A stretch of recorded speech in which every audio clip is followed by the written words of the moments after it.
বলতে এসছি, বারবার আসছি, এই রাস্তাগুলো তো আমার সকাল রাত ঘোরা।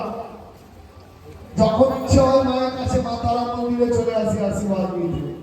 কি প্রার্থী হয়ে বাইরে থেকে তাদের জন্য প্রথম হবে, কৈলাসের জন্য তো এটা হচ্ছে বাড়ি, সকাল থেকে রাত এখানেই থাকবে।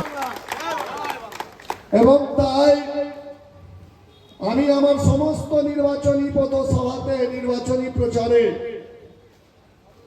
একটা কথা পরিষ্কার বলছি, আমার লিডারদেরকেও বলছি যে আমি এই নির্বাচনে আমার দল, আমার নেতা অভিষেক ব্যানার্জি, মুখ্যমন্ত্রী মমতা বন্দ্যোপাধ্যায় আমার নাম বলেছেন।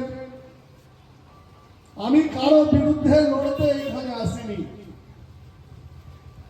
খুব ভালো করে একটু অনুরোধ রইল, শুনবেন। আমি কারো বিরুদ্ধে, কোন মানুষের বিরুদ্ধে, কোন দল, রাজনৈতিক দলের বিরুদ্ধে, কোন রাজনৈতিক প্রার্থীর বিরুদ্ধে আমি কিন্তু লড়তে বা পরাজিত করতে আসিনি। আমি এসছি, আপনার বালিনের ছেলে, বেলুড়ের ছেলে এসছে, আমার বালিকে শ্রেষ্ঠ বালি করতে এসছি। আমি কারোকে পরাজিত করতে আমি